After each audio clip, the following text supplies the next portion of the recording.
Paulo, segundo aos Coríntios, capítulo 7, verso 8, 9 e 10. Segundo aos Coríntios 7, verso 8, 9 e 10. Diz o texto assim: porque ainda que vos tenha entristecido com a minha carta, não me arrependo disso, embora anteriormente tivesse me arrependido. Pois percebo que aquela carta vos entristeceu, ainda que por um tempo. Agora me alegro, não porque vocês ficaram tristes, mas porque foram entristecidos visando ao arrependimento, pois fostes entristecidos segundo a vontade de Deus, para que não sofresseis dano algum por nossa causa. Pois a tristeza, segundo a vontade de Deus, produz o arrependimento que conduz à salvação, o qual não traz remorso, mas a tristeza do mundo traz a morte. Amém, queridos? Põe a mão no seu coração, peça o Espírito Santo para falar com você. Deus, nós te louvamos. Nós estamos neste lugar, que não é outro senão a casa de Deus. O Senhor está aqui. Nós chamamos aqui, Senhor, de casa de Deus, porque ela foi construída para cultuarmos a Ti. É aqui que nós te invocamos, é aqui que as pessoas são salvas, é aqui, Senhor, que há batismo no Espírito Santo, é aqui, Senhor, que nós adoramos coletivamente. Então, Deus, muito obrigado por esse templo, mas, ó Pai, tudo que nós temos aqui, toda essa estrutura, sem a Tua unção, sem a Tua presença, Senhor, não significa nada. Então, Deus, nós queremos a Tua presença. Fala conosco, fala, Espírito Santo. Nosso coração está aberto para Te ouvir. Em nome de Jesus, amém e amém. Deus vos abençoe, queridos. Sentem-se por gentileza. Abra o seu coração para que Deus fale com você. Nosso tema hoje é tristeza segundo Deus, versus tristeza segundo o mundo. Bem, irmãos, Paulo escreveu a primeira carta à igreja de Corinto, e se você ler, não apenas dar uma passada de olhos, mas ler com intenção de aprender, de entender o que Paulo estava fazendo, você vai perceber que o apóstolo, ele havia escrito assim, algumas palavras, digamos até severas, amém?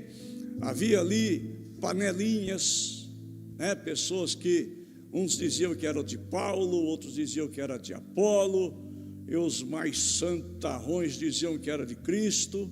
Existia naquela igreja de Corinto um problema muito sério, irmãos, de um membro daquela igreja que se relacionava, amém, de forma íntima com a mulher do seu pai, certo?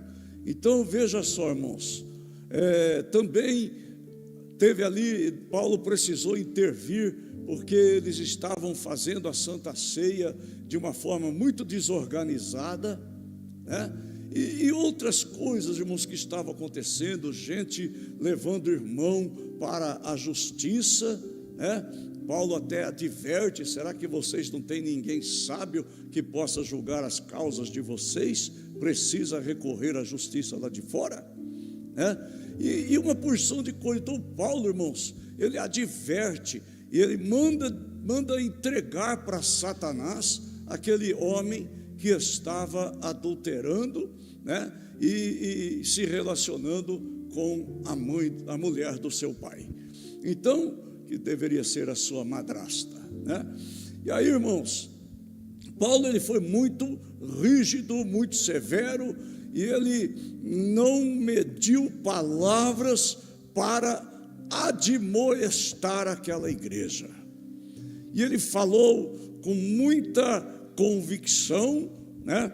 Mas a Bíblia diz, irmãos, que num certo momento, conforme nós lemos aí no versículo 8, porque ainda que vos tenha entristecido com a minha carta, aqui já é a segunda carta, né? Aqui ele está mandando uma outra carta, e ele se refere à anterior, né? E ele diz assim: ainda que vos tenha entristecido com a minha carta, não me arrependo disso, embora anteriormente tivesse me arrependido, pois percebo que aquela carta entristeceu vocês. Olha, Paulo dizendo assim: olha, eu reconheço que eu fui muito enérgico, né? Mas eu não me arrependo disso. Eu precisava fazer aquilo. Eu só sinto ter entristecido vocês. Mas ele ainda, no versículo 9, ele diz: agora eu me alegro, porque a carta que eu mandei resolveu o problema. Amém, queridos? A admoestação que eu fiz produziu resultado positivo. E aí, meus irmãos, quando ele chega até lamentar a carta anterior, né, ele diz assim que não se arrependia disso, mas ele sentia muito por ter entristecido. Sua carta, então, agora, quando Tito chega da viagem, né, e traz as notícias de que as coisas tinham se consertado, que aquele homem tinha se arrependido, que as coisas estavam organizadas naquela igreja, e aí Paulo começa a se alegrar. Amém?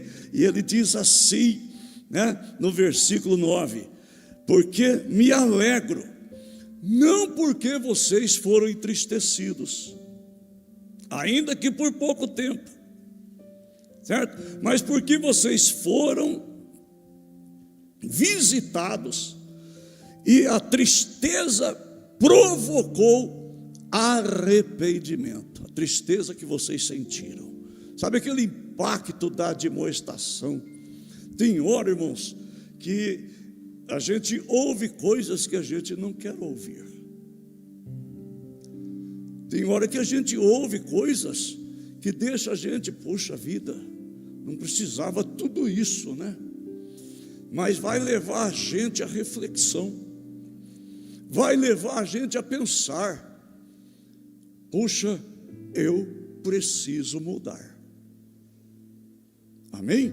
E aí, o versículo 10, que é o versículo chave para essa mensagem, diz assim: pois a tristeza segundo a vontade de Deus, ou tristeza segundo Deus, produz arrependimento, que conduz à salvação, amém? O qual não traz remorso, mas a tristeza do mundo traz morte. E eu quero falar um pouco, irmãos, sobre isso, certo? Neste texto que nós lemos, nós vemos aqui duas tristezas: a tristeza segundo Deus e a tristeza segundo o mundo.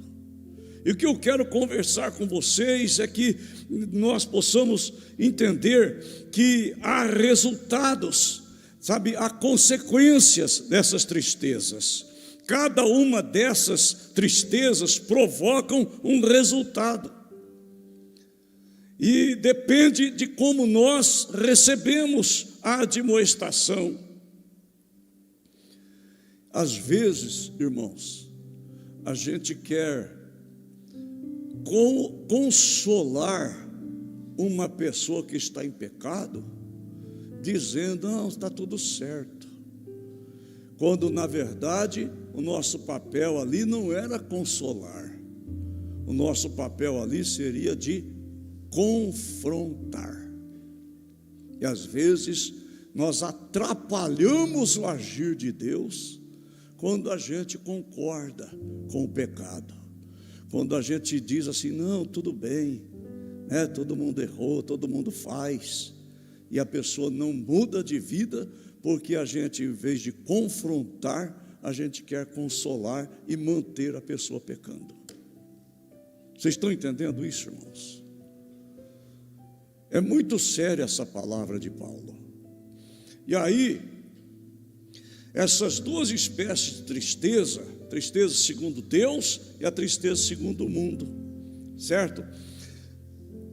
Quando a gente quer consolar a pessoa que a gente deveria confrontar, nós estamos atrapalhando o agir do Espírito Santo,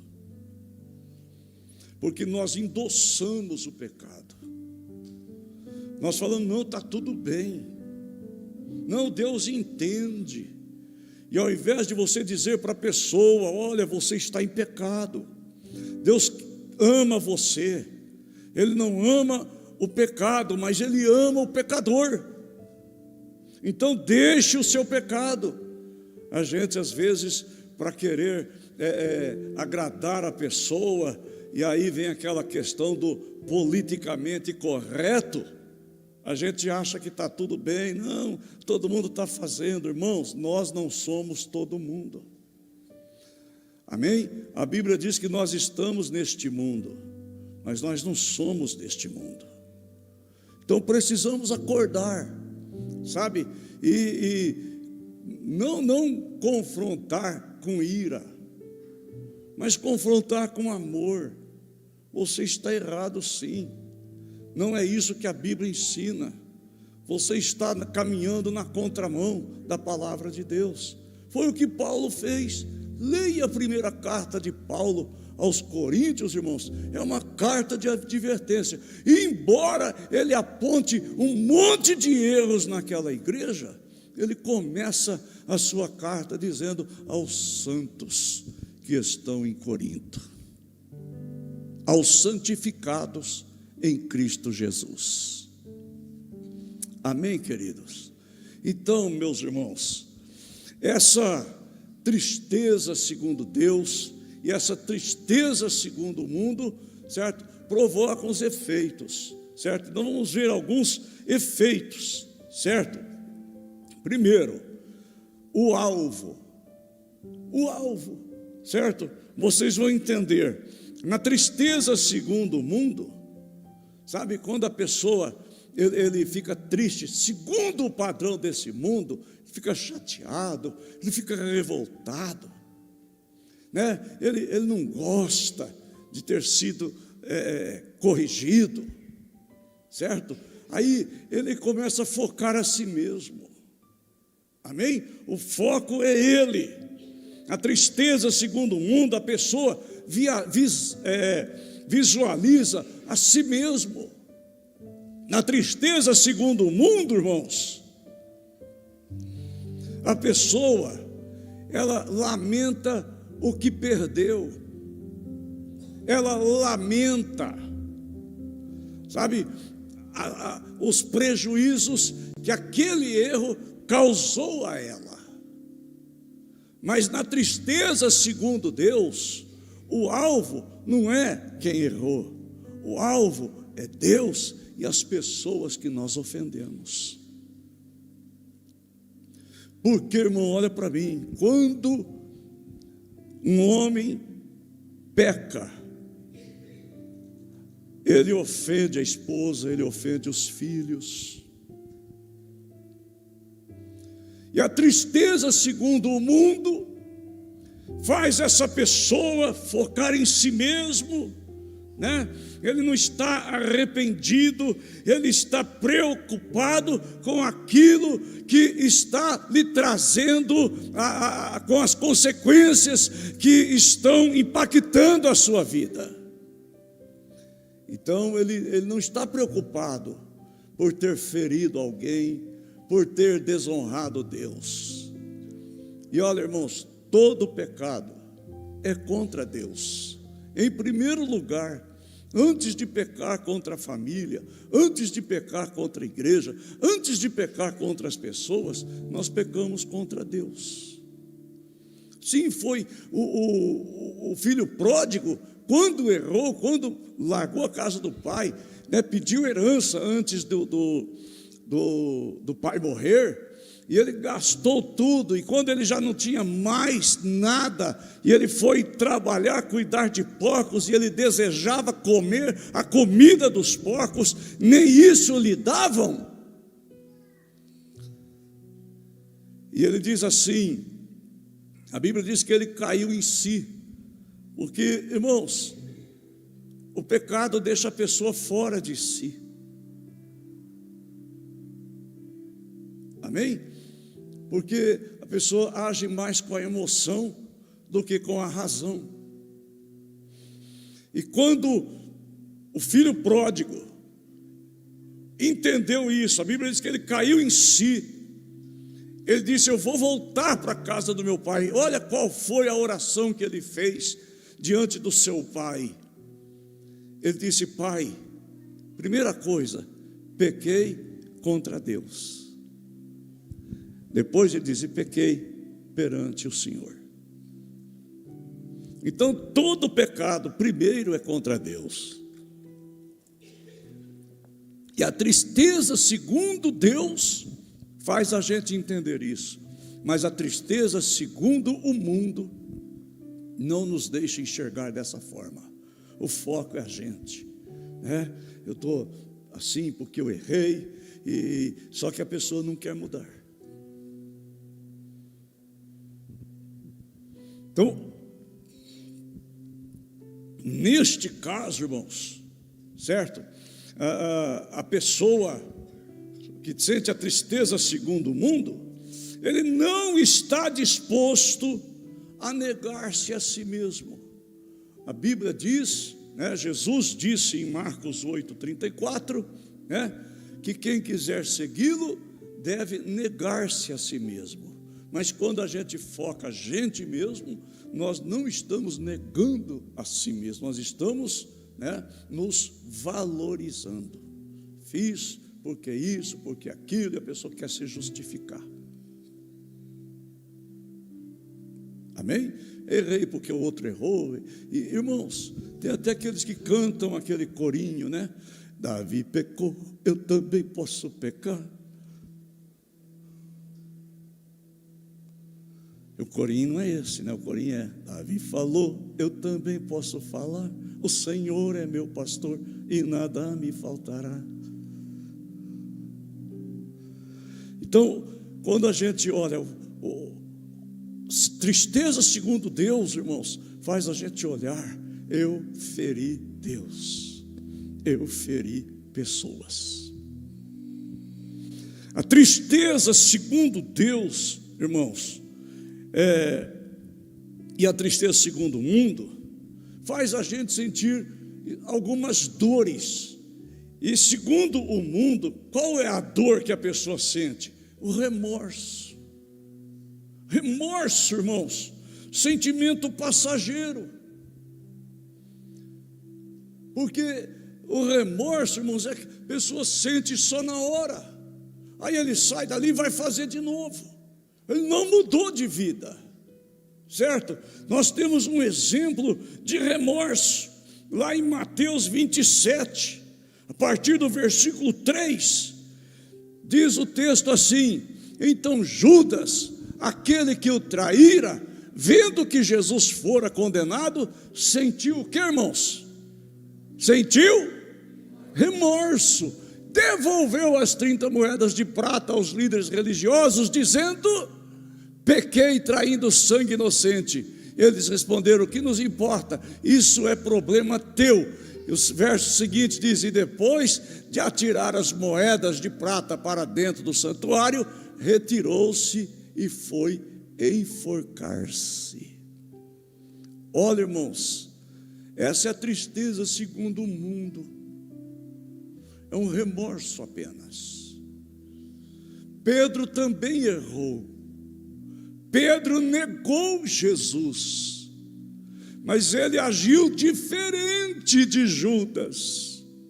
O pecado de Pedro foi tão grave quanto o pecado de Judas. Judas traiu, Pedro negou, mas o Judas se enforcou porque ele sentiu apenas remorso. Porém, Pedro se arrependeu. A Bíblia diz que Pedro chorou amargamente, e depois ele confessou Jesus 3 vezes, porque ele havia negado 3 vezes. Meus amados, a tristeza segundo o mundo leva a gente a fazer como Judas, mas a tristeza segundo Deus leva a gente a proceder como Pedro.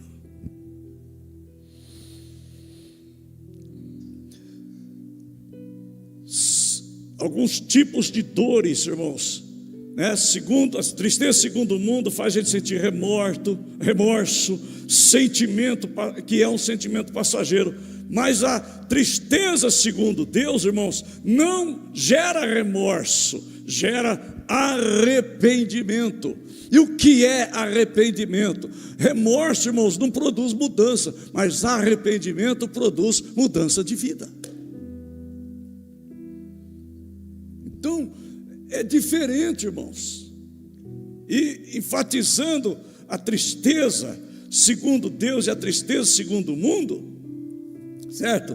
Veja, a tristeza segundo Deus está lá em Atos capítulo 2, versículo 37 e 38.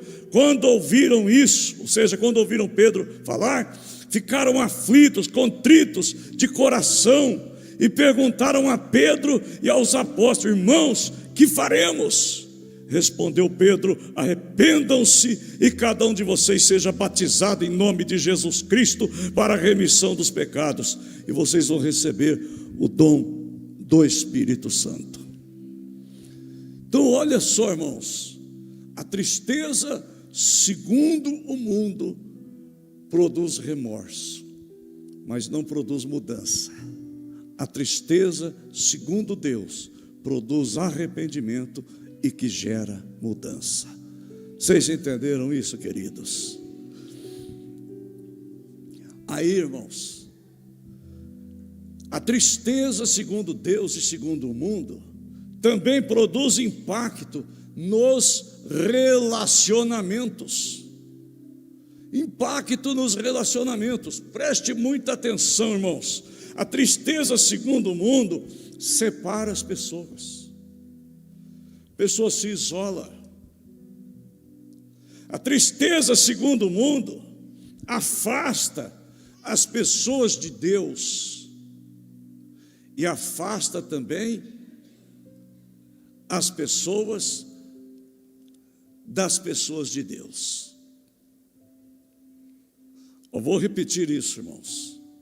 A tristeza segundo o mundo afasta as pessoas de Deus, porque as pessoas vão ficando com vergonha, igual Adão, que pecou e ele foi se esconder ao invés de pedir perdão. A pessoa se isola. Sabe, irmãos, tem pessoas que eles vão dando margem para o pecado,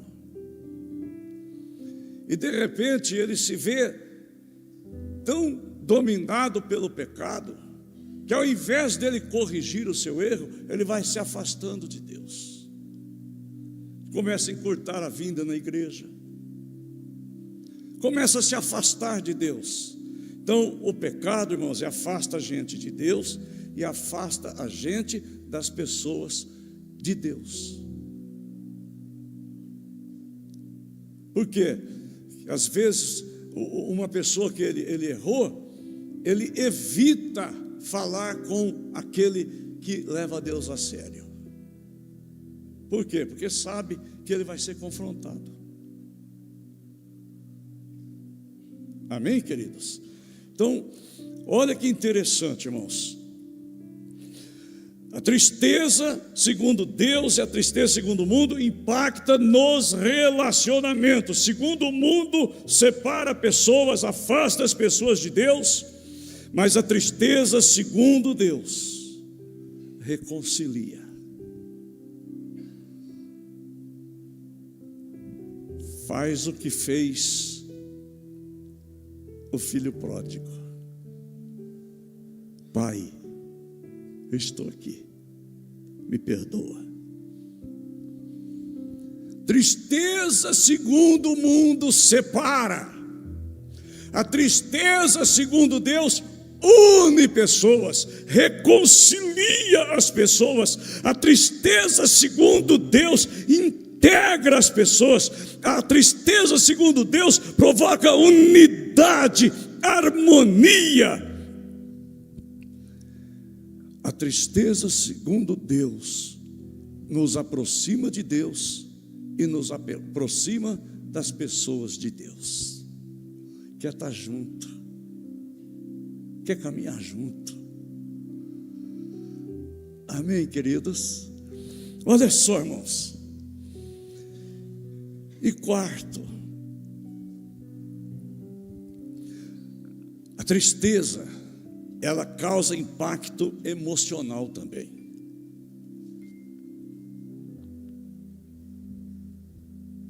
Segundo o mundo, a tristeza segundo o mundo, irmãos, ela gera um peso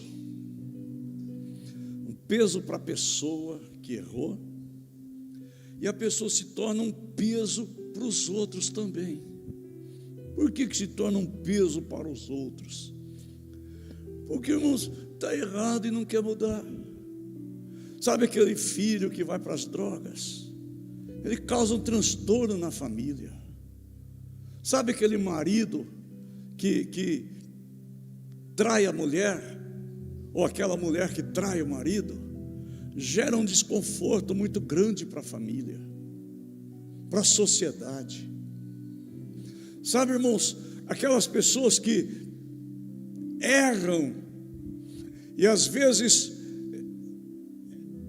eles não percebem, mas o peso que eles carregam é muito grande, e eles, além de carregarem um peso, eles se tornam um peso, um fardo para aqueles que estão ao seu entorno.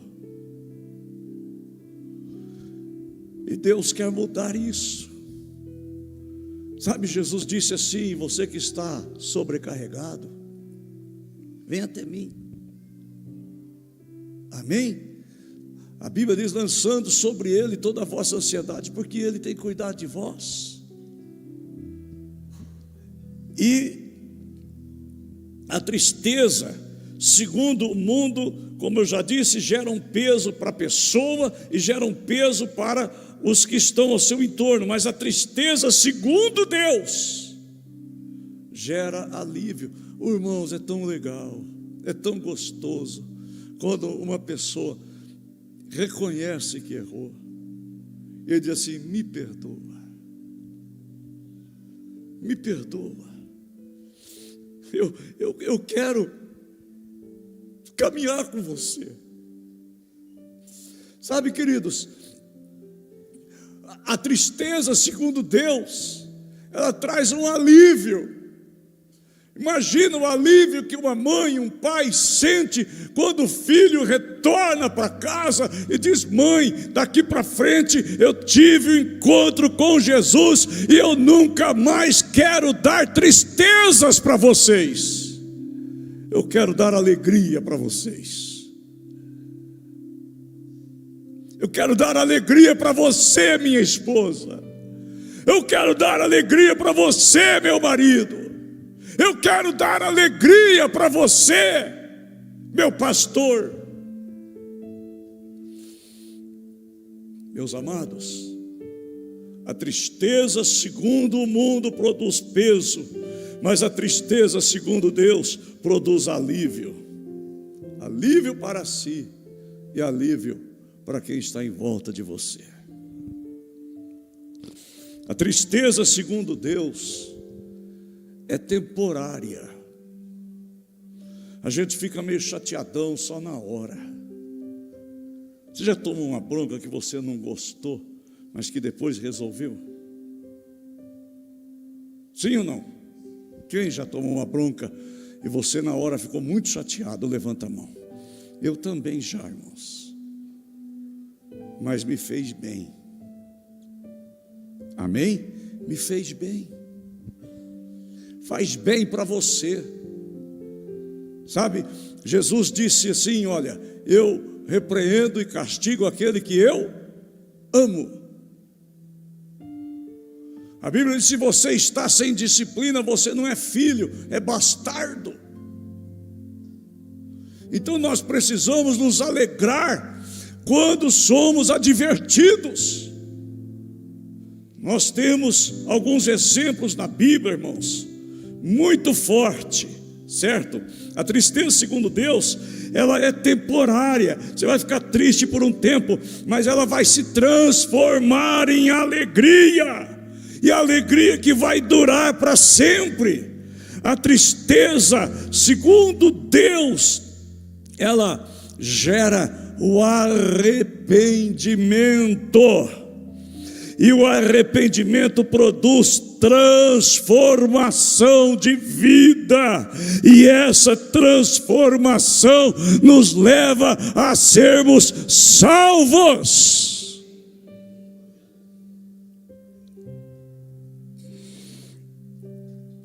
Mas a tristeza do mundo, irmãos, leva as pessoas mais cedo para a morte.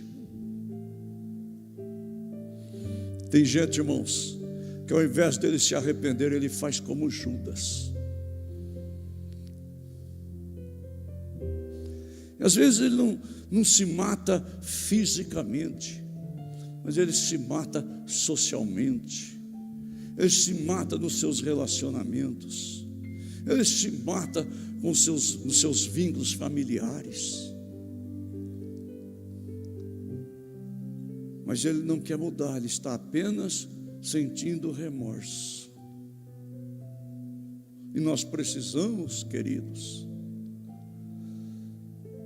nos arrepender e não sentir remorso, porque o arrependimento traz transformação, e essa transformação te garante a salvação.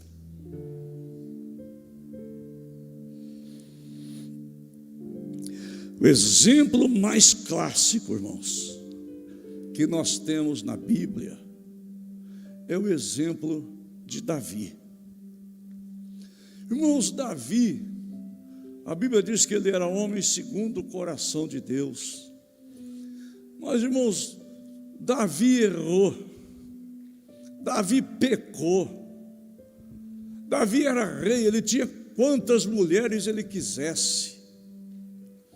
Mas ele se relacionou com Batseba. E diz a palavra, por isso, irmãos, a gente precisa ficar esperto. O ócio é inimigo da fé. Amém?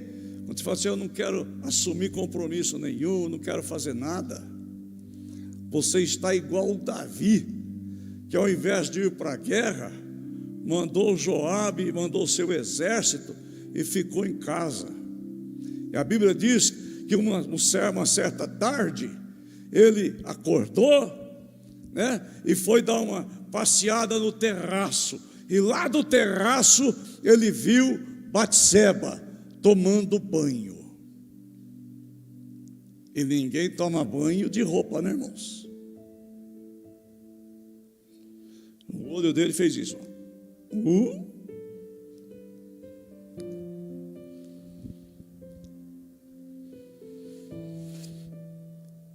Então ele chama o seu servo e diz assim, quem é aquela mulher?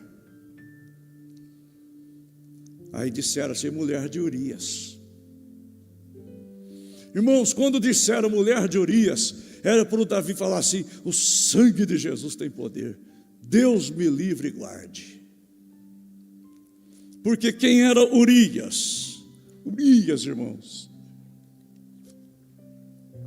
era um dos homens mais fiéis a Davi.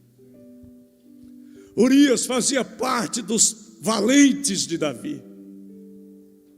Era um soldado corajoso, que dava a vida por Davi. Mas quando a pessoa está inclinada para o pecado, irmãos, ele ignora a história, ignora a luta do marido para conquistar o que conquistou, ignora a luta da esposa que esteve sempre ao seu lado e o ajudou.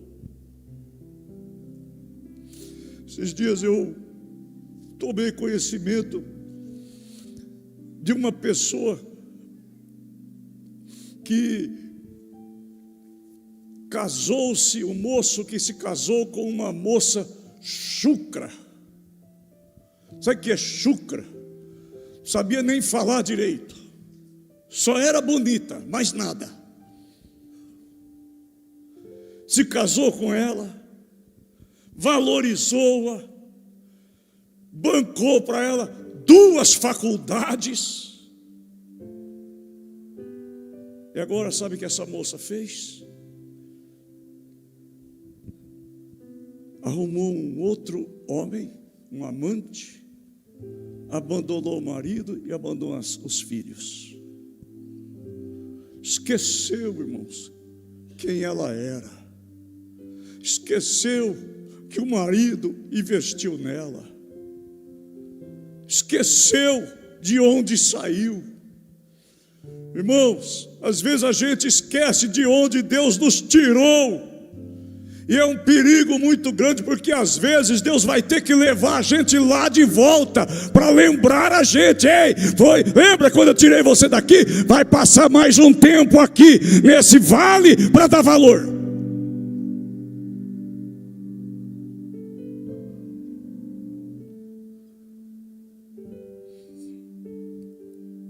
Ouça bem.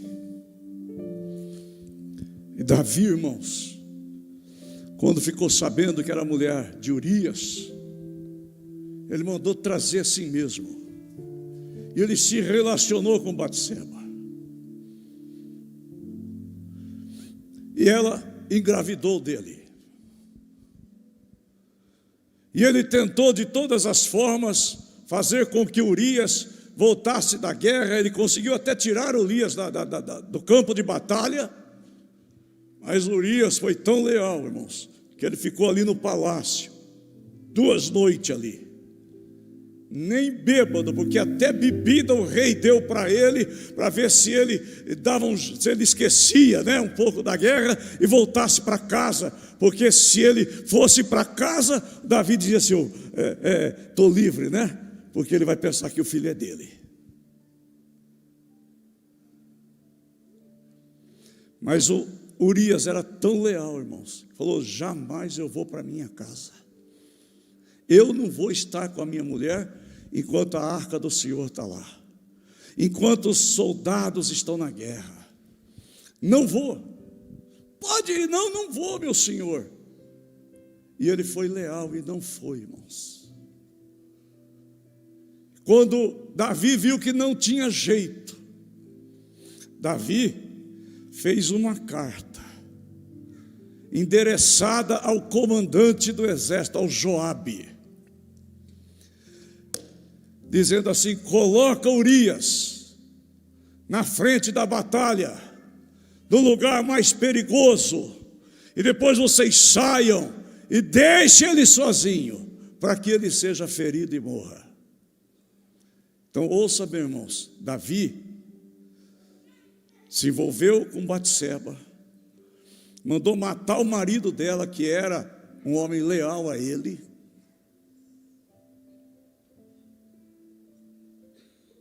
Só que um dia chega um profeta.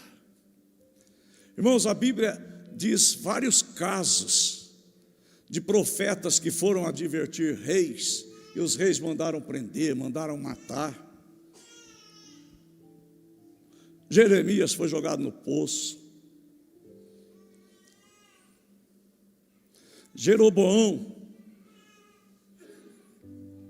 estendeu a mão para agredir o profeta que foi lá adverti-lo do seu pecado. A mão dele se endureceu. Ouçam bem, irmãos. Só que para Davi chega um profeta chamado Natã, e ele denuncia o pecado de Davi. Davi, irmãos, olha só, a tristeza segundo o mundo.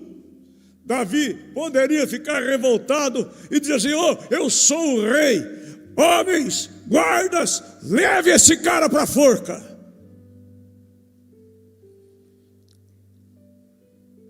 Ele era rei, ele podia fazer isso.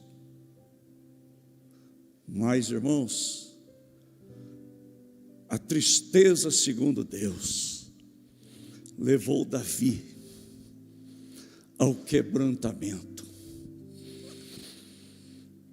levou Davi ao arrependimento. Eu gostaria que você abrisse sua Bíblia no Salmo 51, se você puder ficar em pé para a gente ler junto.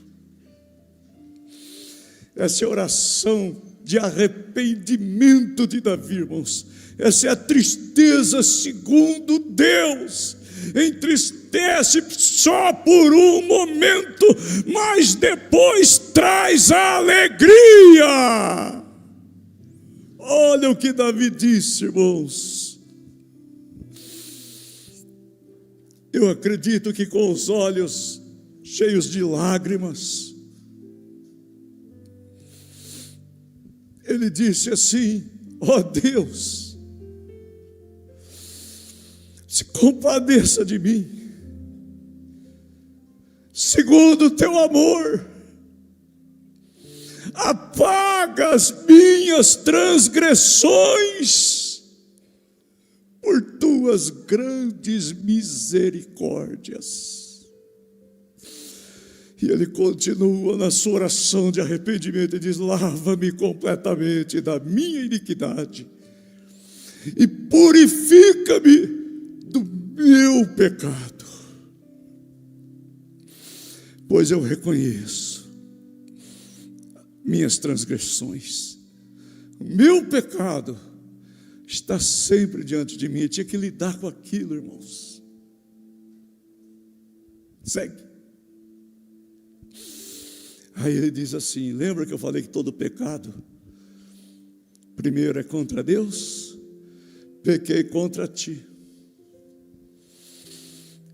ti somente, fiz o que era mal diante dos teus olhos, por isso a tua sentença é justa, o teu julgamento é puro. Se o Senhor quiser me sentenciar, me julgar, me punir, o Senhor é justo se o Senhor fizer isso. Eu nasci em iniquidade e em pecado me concebeu minha mãe. Tu desejas que a verdade esteja no íntimo do coração, me ensinas a sabedoria. Purifica-me com hisopo e ficarei limpo, lava-me e ficarei mais branco do que a neve. Segue. Faze-me ouvir júbilo e alegria. Senhor, eu estou triste, me faça sentir alegria de novo, para que se regozijem os ossos que tu quebraste. Esconde-me, ou esconde teu rosto dos meus pecados e apaga todas as minhas iniquidades. Ó Deus, irmão, esse texto é tão lindo. Cria em mim um coração puro e renova em mim um espírito reto, espírito inabalável. Não me expulses da tua presença. Meu Deus, não retires de mim o teu Espírito Santo. E agora ele diz assim: restitui-me, ou seja, torna a dar-me a alegria da salvação, sustenta-me com o espírito obediente. E segue aí a sua oração. Meus irmãos, esse é o exemplo mais clássico que nós temos. Tristeza, segundo Deus, é temporária. Davi sofreu por um tempo, mas se ela se transforma em alegria, essa alegria, irmãos, não é temporária. A tristeza é temporária, mas a alegria é para sempre. A tristeza, segundo Deus, antecede, vem antes do arrependimento. O arrependimento que vai produzir transformação, que vai nos levar à salvação. Mas a tristeza do mundo leva as pessoas para a morte, como fez com Judas. E essa tristeza, segundo o mundo, não acaba nunca, porque a pessoa vai eternamente estar separado de Deus. E eu gostaria de encerrar essa mensagem dizendo o seguinte: o verdadeiro arrependimento leva o arrependido a nunca se arrepender por ter se arrependido. Vou repetir. O verdadeiro arrependimento leva o arrependido a nunca se arrepender por ter se arrependido. A tristeza, segundo Deus, ela é comum, irmãos, às pessoas que querem agradar a Deus. Mas a tristeza, segundo o mundo, também é comum às pessoas que querem agradar a si mesmos.